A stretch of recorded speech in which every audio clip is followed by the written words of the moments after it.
We are all doing life, but who knew life could be this funny? It's Doing Life with Maria and Chad, the podcast. Yes, thanks for tuning in and checking us out. This is a fun one. At the end of this episode, fair warning, you're going to want to stick around. I took my microphone to... I stalked my neighbors. Once I heard that there was a rattlesnake bite in the neighborhood, I'm like, I got to get the story behind this. So I went into their house with a mask on because I didn't know them. I didn't want to offend the whole thing. You can hear that at the end of the episode if you've ever wondered what it's like to be bit by a rattlesnake and live to tell about it. So that's coming up at the end of today's podcast. But where are we starting today?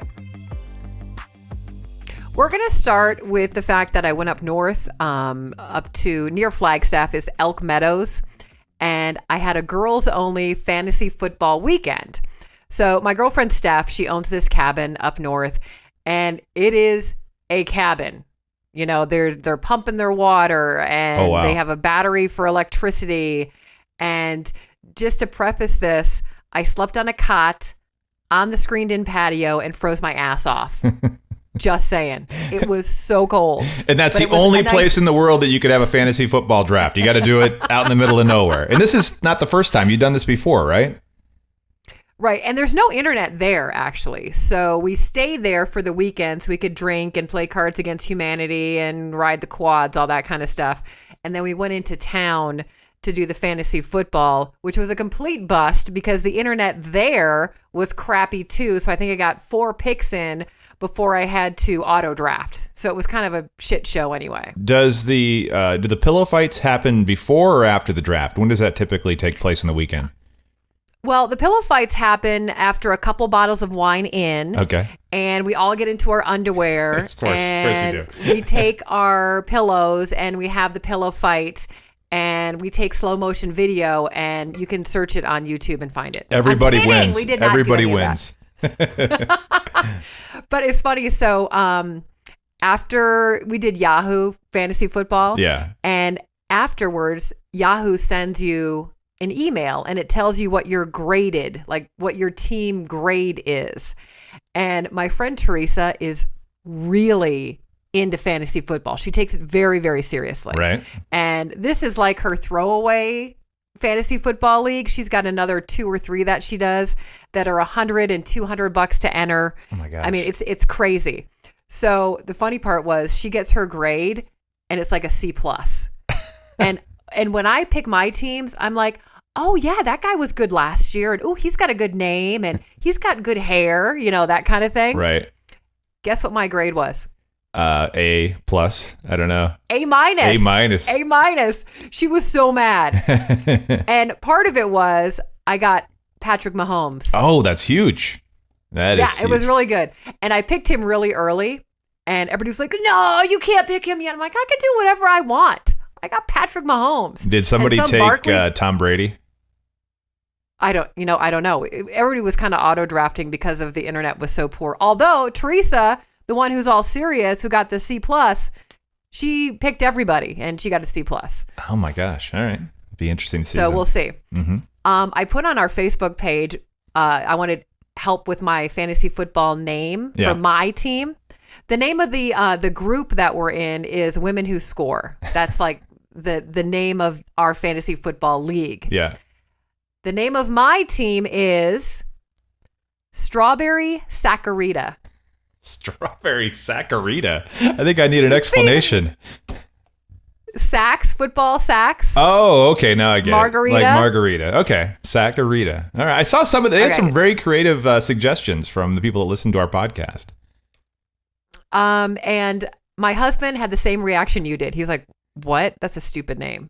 But screw you guys. I like it. Strawberry Saccharita. Do you remember some of the other names? You've had some good ones over the years. Last year I was Cops and Rogers, like Aaron Rodgers. Aaron Rodgers, yeah. Uh-huh. I don't remember the other ones. Yeah. I was in a really nasty one. I won't tell you the name of that one, but it was inappropriate for everybody. I even embarrassed my daughter, who's pretty hard to embarrass. But so fantasy football weekend was a huge success, except for, now again, Steph's cabin out in the middle of the woods, Elk Meadows. They have 2 quads, like 2 Polaris quads. Yeah. And so, I mean, we're all rusticy girls, so we got in the quads and we go for this, 40-mile trek to Aspen Meadow, and we have a little picnic there with crackers and beer and Bloody Marys and all that kind of stuff. So beautiful. Is that up at the kind of by Snowbowl, up at the top there? Is that where you're talking about? So you get off, you're up I-17, take Lake Mary Road, and then you turn on Crimson, for those of you who know the area, and then you're like 6 miles into the woods. Okay. Dirt roads. It's in the middle of nowhere, and it's beautiful. But I'm assuming there's just aspen trees everywhere, right? Is that kind of the setting?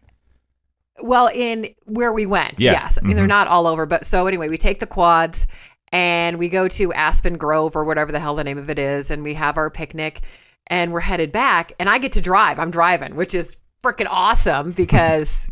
I mean, I grew up on quads and snowmobiles and all that kind of stuff. So we're riding the quad back, and I can't get it over 20 miles an hour. And I'm like, do I have the brake on? And it's sliding all over the road. I couldn't figure out what the hell I did. And in the meantime, Stephanie, who owns the cabin, she's in her quad, and they're like 2 miles ahead of us. She turns around to find out where the hell we are because she's a little bit worried.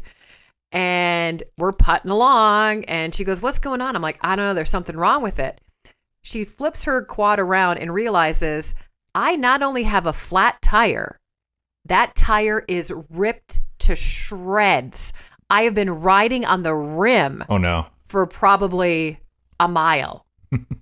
And I feel so bad. I mean, I should know better. I mean, I grew up on these things. I should know better. But you couldn't feel it when you were driving?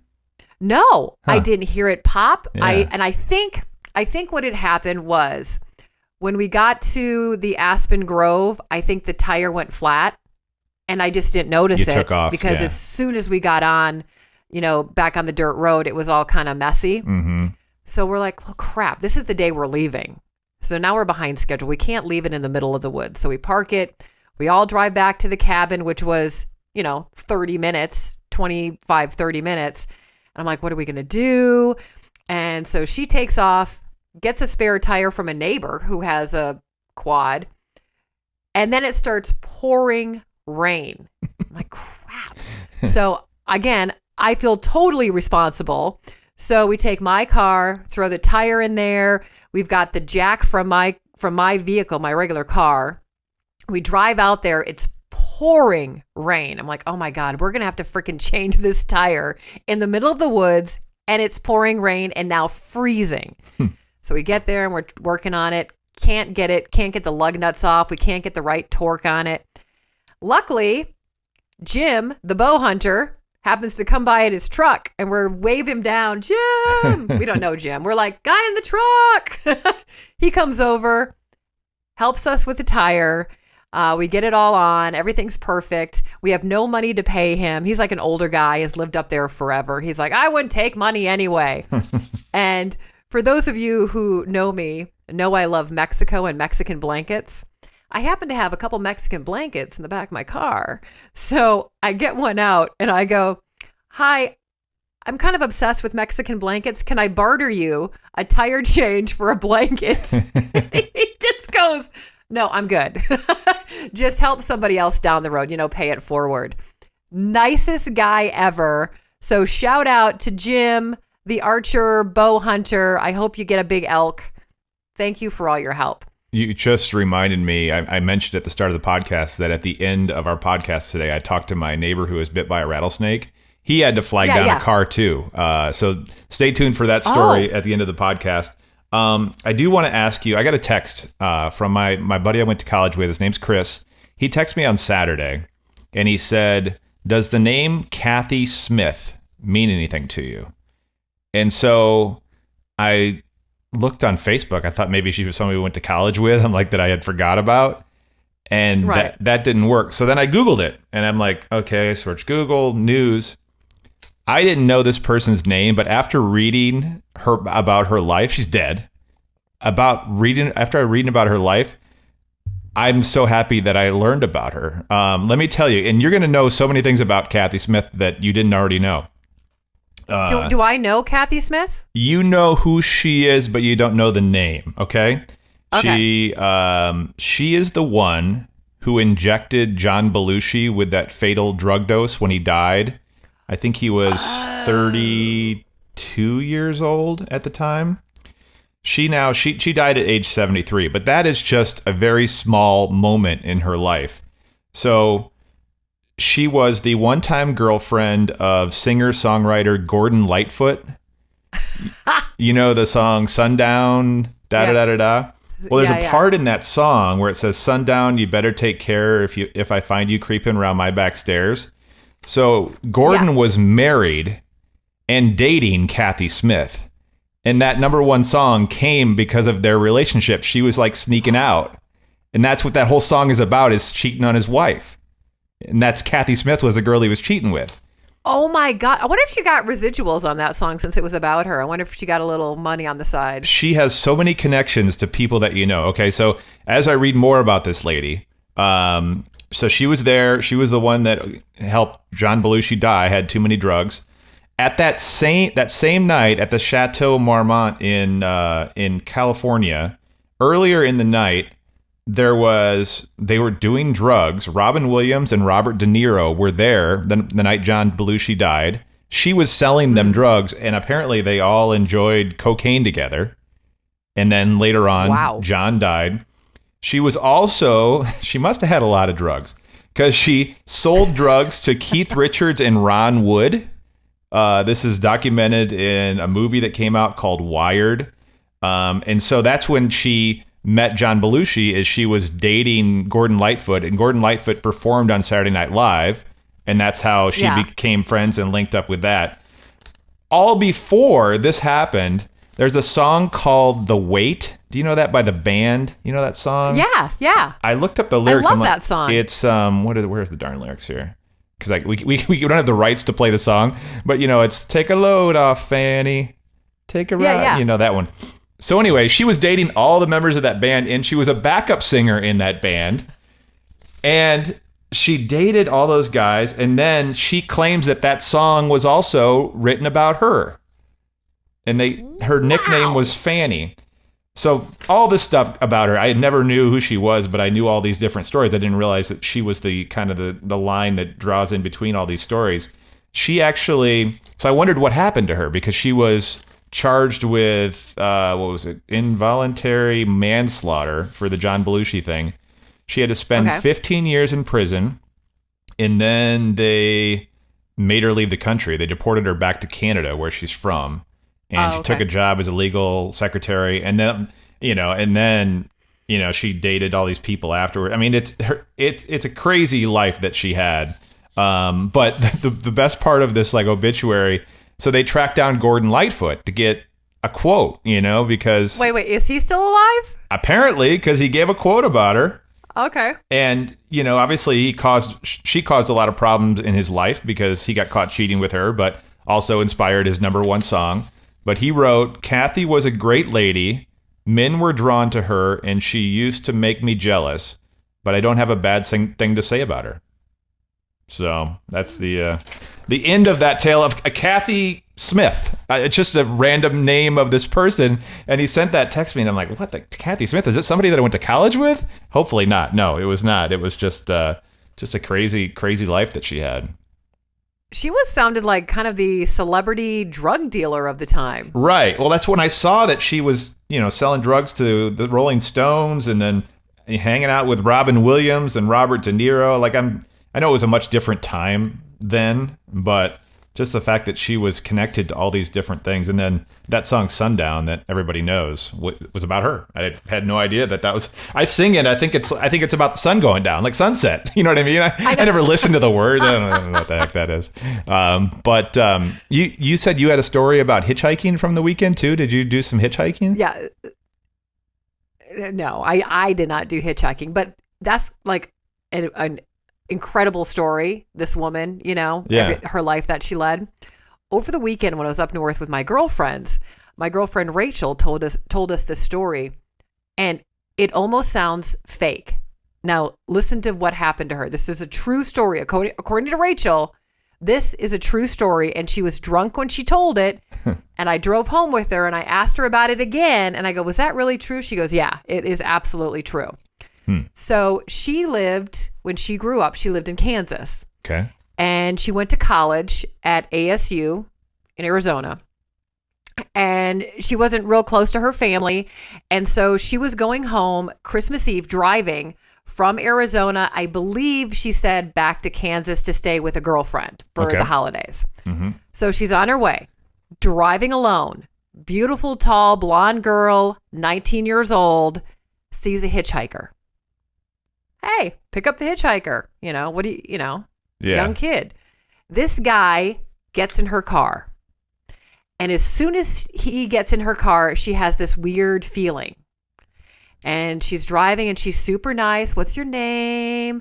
How come you're nowhere on Christmas Eve? Where can I take you? That kind of thing. And the guy kind of sends her, turn here. And they're going in the woods. And there's no lights. There's no houses. And she's like, what the hell is going on? And they drive for a while. And then finally the guy says, stop right here. Okay, So again, picture this. 19-year-old girl in the middle of the woods in a car with a guy that she picked up on the side of the road that she doesn't know. Mm-hmm. And he tells her to stop, and she's freaking out a little bit. There's no houses. He was supposed to be going to his friend's house or his brother's house or whatever. There's no houses. He gets out of the car, turns around, and says, never pick up hitchhikers. Closes the door. She freaks out and leaves. Let that sink in for a second. Yeah. She gets to her girlfriend's house, tells her girlfriend what happened.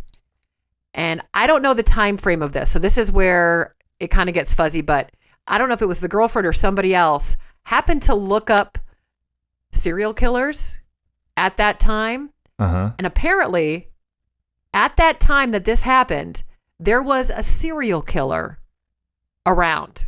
Oh my gosh. And she honestly believes that this guy was a serial killer. And because she was so nice to him and whatever aura she had or whatever angels were in the back seat, this guy let her go. But she honestly believes that was a serial killer that let her go. Doesn't that just give you chills? Well, it makes me feel like I just walked in on my wife's Dateline episode that she's always watching, or or 48 right? Hours. It sounds like that. But she lived. It totally sounds like that. Yeah. I didn't think he was going to just get out of the car. I thought there was going to be more. That is insane. Yeah, and we're like, well, where did you drop him? What was his name? She goes, I don't know. I don't remember what his name was.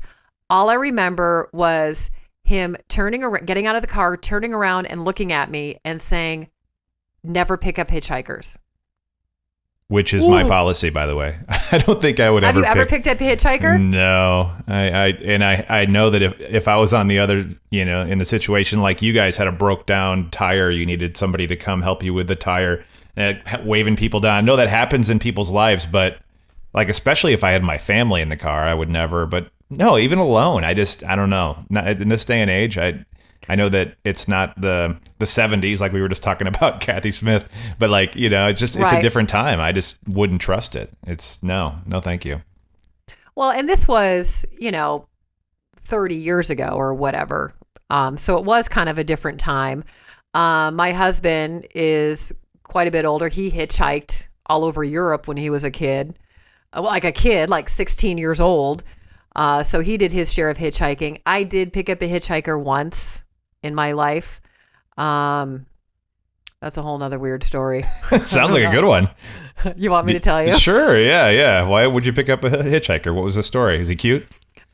Again, so this is in Michigan. I kind of forgot. I kind of maybe blocked this out, but driving home from college in Michigan, I pick up a hitchhiker, and where he's going is about an hour and a half north of where my parents' house was. And it's dark, it's late. I pick him up and I go, well, hey, why don't you just stay at my house? And in the morning, I know, look at your face. In the morning, I'll just drive you home.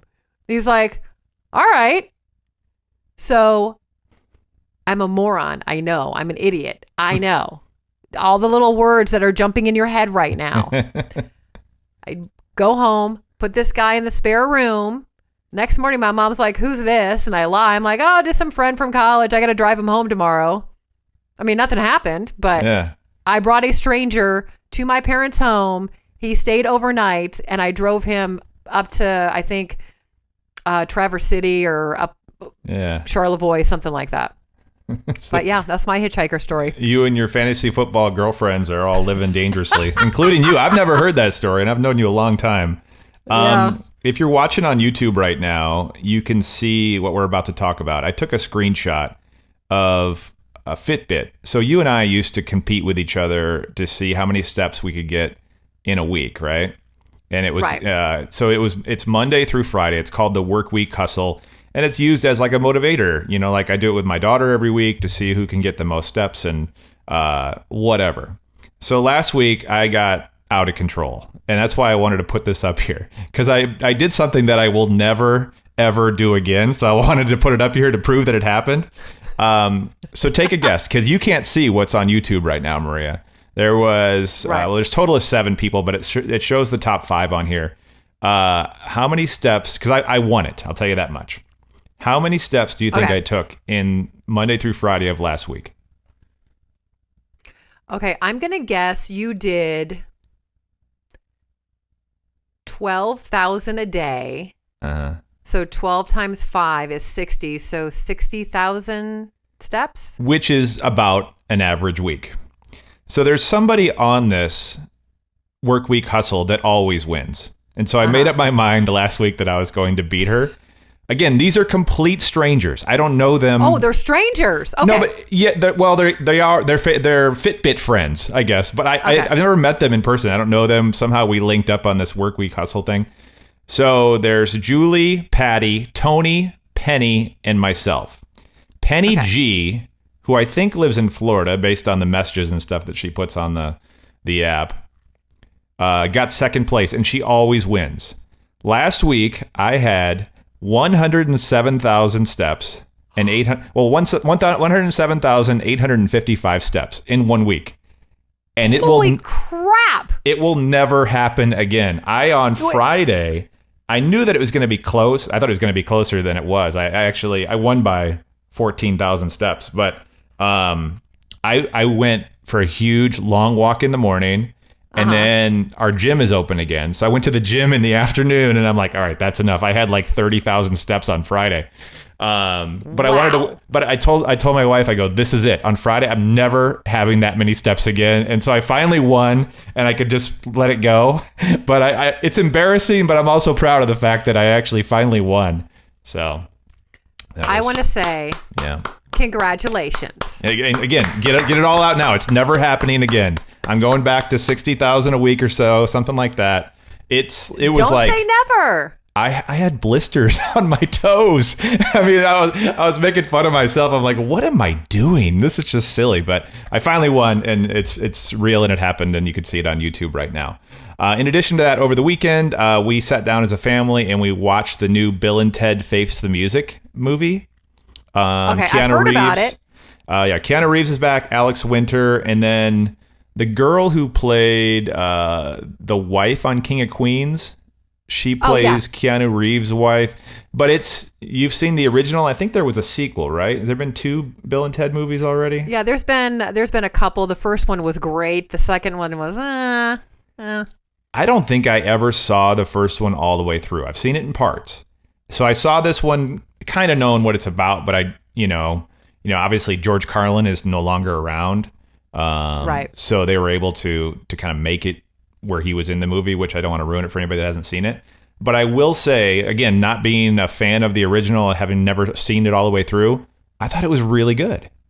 Really good. And they did a smart thing. Like, it was in the theater this weekend, but a lot of people are still freaked out about that. So you can just order it on demand on your TV if you want to watch it. Oh. So they opened in theaters and video on demand. The one last update before we get to the rattlesnake interview. I checked my mailbox before the podcast today, and I have here, I'm going to put this up in front of me, another card. Put it over here so you can kind of see it. Another postcard. I got a postcard, so if you haven't seen this on our podcast or heard it before, I've been getting these postcards. I don't know what the number is up to now. Let me see. I got 1, 2, 3. I think this is my 6th one. 1, 2, 3, 4. Maybe 5th. 6. I don't know. But this is different. This one, I think, has solved the mystery. I have not confronted those individuals that I think are responsible for this. But I'm going to tell you what I figured out. This one, by the way, if you're looking at it, it says XOXO, like the other ones. It's got my address on there. And then it's got lips on it, like, kisses. Like a lipstick print, yeah. Lipstick print, yeah. So it says, sorry I didn't text you back. It wasn't you. It was me. Sorry, it might have been you. And there's a picture of a keyboard on there. It's just that's cute. The same artist. Yeah, I'm not really sure what that means and who the person is. But let me tell you who I think it is. It's who I thought it was from the beginning. It's either my daughter or my wife. And I'll tell you why. As I inspected this card, this was not run through the U.S. Postal Service. It has a stamp on it, but you know how you get like a little stamp? Yeah. I think somebody with access to my mailbox put it in there and didn't even run it through the mail. Now, let me ask you, were the other ones stamped? Oh, yeah, they all are. All the rest of them have a stamp on them. So if you look at it, you can see the stamp has never been like messed around with it. Right. So I've got to do some talking to my wife and daughter. Now, this is cursive, by the way. The X and O is a little different today. That's your daughter. I think it is. I think it is. Now, let me ask you this, because you said there was different lipsticks. Did you go into your wife's makeup kit or makeup bag and look at the lipsticks like I suggested? I didn't, but what I can do, because I've got them all right here, I can hold up all the lips and you can see they're all kind of similar. Let me get them all. And your daughter likes to wear lipstick, so... Yeah, there's that one, and then there's that one. Oh. And then there's that one. And then there's the different color lipstick. And finally... So I think the lips could be a combination. That last one, I'm telling you right now, that last one, that is your wife's lips. Is that I her? am telling you right now, those are her lips. Not that I've kissed them, but those are her lips. Okay. I'm going to hold this. I'm going to set this aside. I'm going to hold this up to her face later on today. See if we can get some resolution to this. So there's that. What I thought was true at the start is probably true. So if you're just tuning into the podcast at this point, let me reset what's going on. I saw on our neighborhood Facebook page that somebody had been bit by a snake. And it really got my attention because it's 200 yards from our front door, right? Maybe 250. And I walk and run right past where this happened almost on a daily basis. When I'm trying to get 107,000 steps, I'll go right by this place. So it got my attention. And with a little bit of Facebook stalking, I sent a message to his wife. And Austin was nice enough to say, I said, hey, we have this podcast. They listened to our podcast. And they said, yes, nice. They'd like to be on. So this is the conversation that I had with my neighbor, who I did not know until this moment, about the time that he was bit by a rattlesnake last week. So this is a little bit awkward. I am at my neighbor's house, not next door neighbor, but in the neighborhood neighbor. Asked them if I could come to their house to talk about what recently happened here in the neighborhood. Austin, can you say hello? How you doing? We don't know each other at all, but I'm sitting on his couch looking at his leg and his foot because, what happened to you? I got bit by a rattlesnake just walking the neighborhood. The place that you got bit is a place that I actually walk myself all the time. So you had your family with you. I did. It's weird. You know, I literally have been all over this state. I've been everywhere. I lived in Fountain Hills for about a couple years.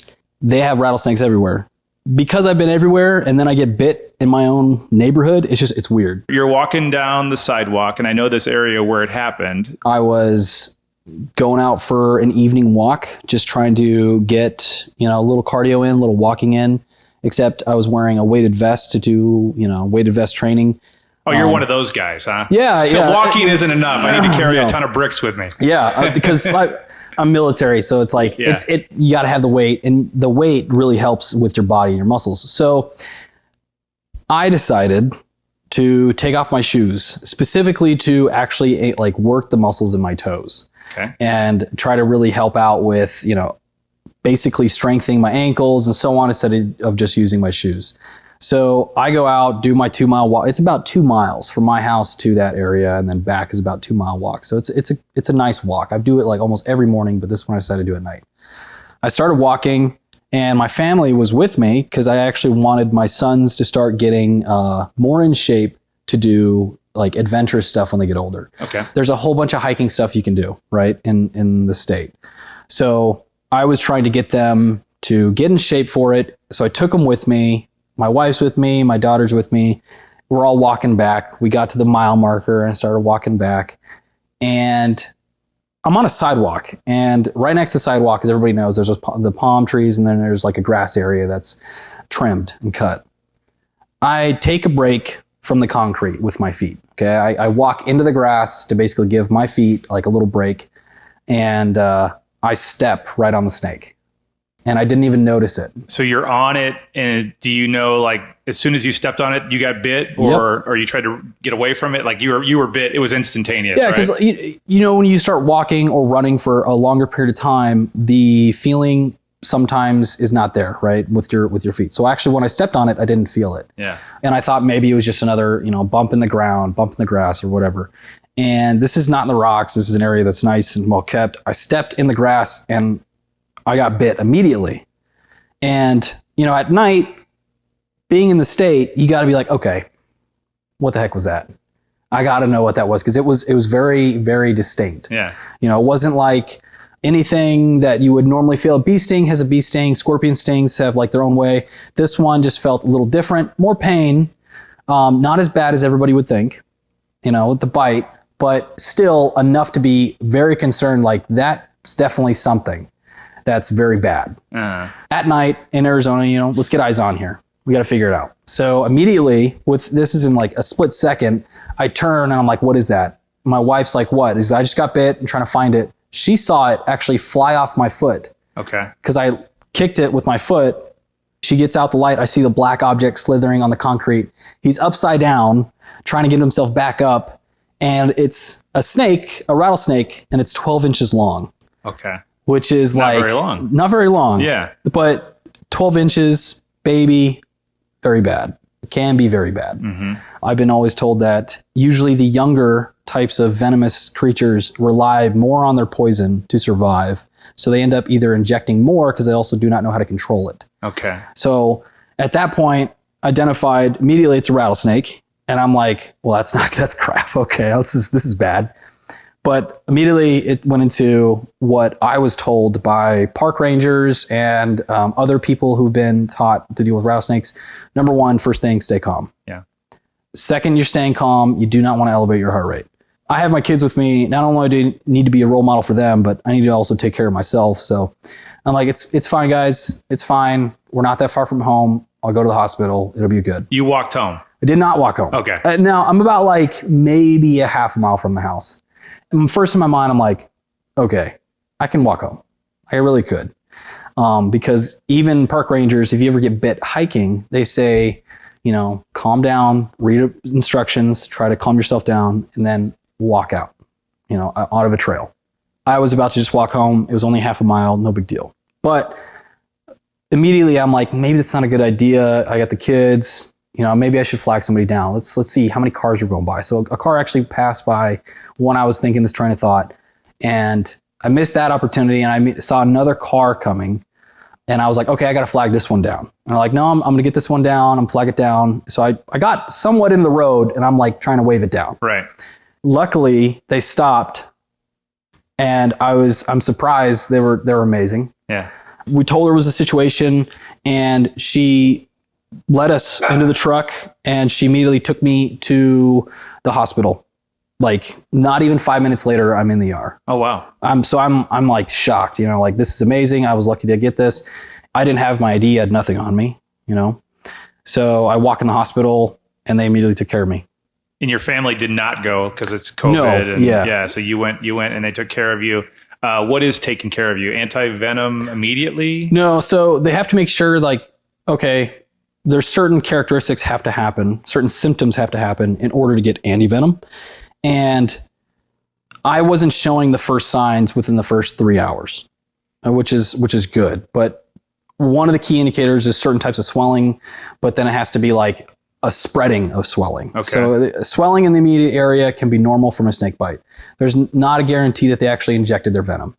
So my situation, the first 3 hours, I showed no signs. There was some pain, of course, from the bite. And it was just a continuous pain. There wasn't like throbbing or none of that. And they just monitored it, and they made marks with like Sharpies to measure my foot, my ankle, and my calf to measure the swelling. And then by, I think about midnight, about 4 hours later, there was like indications that I definitely had swelling. And they did blood work. The venom hasn't spread enough through my body when they're drawing blood from my arm to show that I had anything.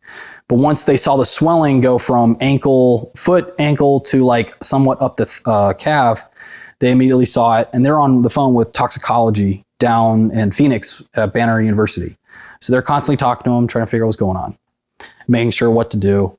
And immediately once I showed the actual signs, they gave me 10 vials right away. Which that sounds like a lot for a person that's never had a snake bite. It does. I'm thinking like that's insane. And then you hear about the price per vial is like $1,200. Was that running through your head? Like, how am I going to pay for this? Yeah, I was just trying to go for a walk. Yeah, like I'll just go for a walk. I had plans. I was going to do stuff with my friends this weekend. Yeah. Now it's like all canceled. Yeah, I'm kind of bummed out it happened. But my family kind of laughed at me because if anybody was going to get bit, it was going to be me. Because typically I get bit by things all the time. What does that mean? Like I get bit by scorpions. I get bit by spiders. You name it. So now snakes on the list, they're concerned, but then they laughed at it. Like it was shocking, but at the same time, it's like, go figure, it would be him. Maybe you want to look out your front door, like for coyotes or something, when you're leaving the house from now on. Yeah. What is the prognosis? I mean, you're still sitting here kind of laid up a little bit in your living room on your couch, but like, are you able to walk around and do everything that you used to be able to do, or did you have to wait a while? I mean, I can't walk. I can't put weight on it that much at night. It has to be propped up. So all instructions given to me were to, even during the hospital, to elevate the foot above the heart, or at least match the heart where the bite was. So the venom actually spreads to my upper body. So once they give you the antivenom, they need the antivenom to basically work its way down into the leg, into the smaller veins in the areas, and try to attack it. Problem is, with the swelling, it doesn't always work. So you elevate your foot to get the antivenom to spread up your leg. And typically, since it was on my foot, they were expecting me to have pain in my lymph node in my hip, my kidneys, and like parts of my thigh. And that's where they want it, because it's in the larger veins. It then could be dealt with the antivenom. So basically just continue to do this because the venom is still in my body for the next like couple weeks. But the antivenom that's new now, for the past 2 years, it stays in the body and continues to fight it for that time. I don't know if you've ever been stung by anything or nothing like you. I've had scorpions on me, but luckily they never got me. I had one on my shoulder last Father's Day. I was in the pool at our house and I looked over and it was right on my shoulder. And like, I hadn't seen any scorpions at our house, but somehow it landed on my shoulder, or I think maybe I rubbed my shoulder underneath the edge of the pool and maybe that's where it came from. Yeah. But it was like, I don't know, a bird dropped it on my shoulder. I never really figured out exactly how that happened. But I have had some run-ins with rattlesnakes hiking, but never gotten bit. I mean, they scare the bejesus out of me. Oh, yeah. No, without a doubt. I just try to avoid them. But like you said, it's not something that you went out and did something wrong. It was under your foot before you knew it. Yeah. It's a crazy thing. It is. It's wild. So I guess the final thing I want to ask you, and I don't know if you have the answer based on how you describe the snake. I know that they recovered here in the area a green Mojave rattlesnake, which is like one of the deadliest snakes in the neighborhood adjacent to where we live. Oh, wow. Any idea like what it looked like other than it was 12 inches long and it was dark? We had a phone light on it and it was on a sidewalk. Like by memory, I couldn't exactly tell you. Yeah. I wish we actually took a picture of it, but we didn't. Yeah. I don't know why we didn't. It was just more like, okay, let's just kind of step away from it. Well, I can relate because when I was hiking with my daughter and we came upon a rattlesnake, the last thing I was thinking about was getting my phone out of my pocket to take a picture. I'm like, I got to get away from this thing. And then they're like, hey, did you get a picture? Like, no, I was trying to get away from it. But trust me, it happened, and obviously happened to you. And luckily, you're okay. Yeah, you're home, and just got to keep the weight off of it and hope it just gradually gets better. Huh? Yeah, people. I mean, you don't really need to worry about it. People don't really as much die from it. So it's something that can be dealt with and taken care of, if you just take care of it immediately. So I didn't take any painkillers. Yeah. And since it took up to about 4 hours of getting actually anti-venom, by the 5th hour, I had just basically shooting pain. So it's painful, right? But it's more the venomous side is the painful part. But I mean, people don't worry about it. It can be taken care of. Remember just to stay calm, and it will be taken care of once you get, immediate help. So if you're brushing your teeth over the next couple of days and you notice fangs start growing out of your mouth, are you supposed to contact your doctor? What is the protocol on that? I don't know. I was looking at contacting Marvel or DC. There you go. Hey, thank you for telling your story. It's fascinating for me and obviously everybody listening that lives in the Arizona area that could have the same situation, and kind of a step-by-step what to do and how to try to avoid it if you can. I mean, they're out there. Yeah, part of living in Arizona. Thanks again for listening to Doing Life with Maria and Chad. Follow us on Instagram @Maria and Chad. You can now listen to every episode on the iHeartRadio app, Spotify, Google Podcasts, TuneIn, Pandora, and of course, you can watch on YouTube. Don't forget to subscribe and turn on notifications so you don't miss a single episode.